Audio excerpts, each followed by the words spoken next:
In a quiet village nestled between the mountains, there was a young man named Arjun whose grand ambitions were constantly defeated by his own comfortable routines. His father would call out, "Arjun, the day is beginning without you."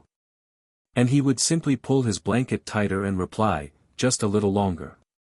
He admired the successful merchants and scholars who visited the market, yet he couldn't understand the secret force that propelled them forward. His own efforts were scattered. One week he'd try carpentry, the next he'd abandon it. Arjun had vision, but he completely lacked the engine of daily action. His life was a map of unfinished paths. Everything changed when he began observing an elderly woodcarver, Masterly, who lived in a simple cottage at the village edge. Every single morning, without fail, Masterly would rise before the sun, meditate, sharpen his tools, and work on his carvings.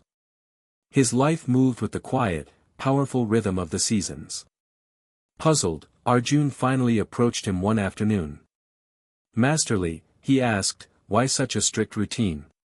Don't you ever crave a day of rest?"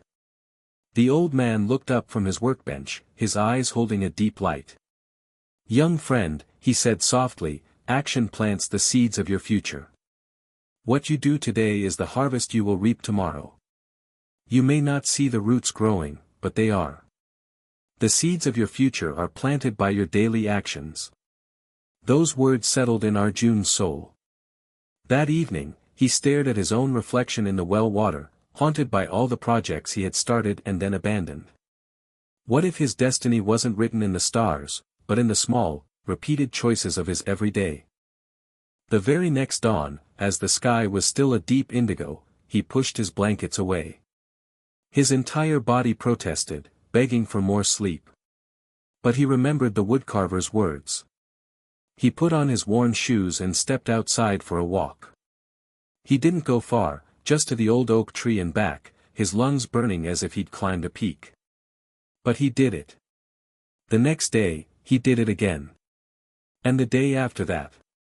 Within a week, the burning in his chest was replaced by a new, steady rhythm in his heartbeat.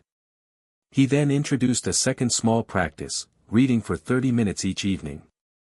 He made no grand announcements. He simply committed to showing up for himself.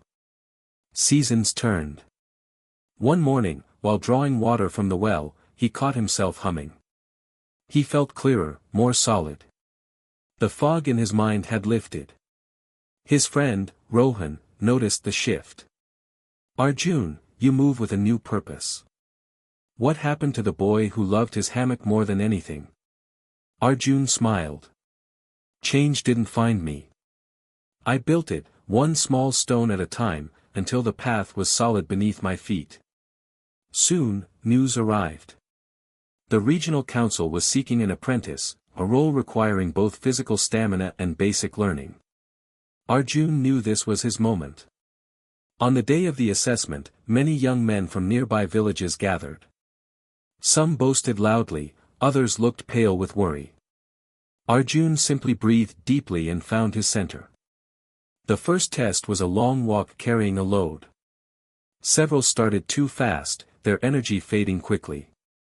Arjun, however, fell into the steady pace he had cultivated over many months. When his mind whispered to quit, his body had already been trained to continue. He passed. The following written test was just the same.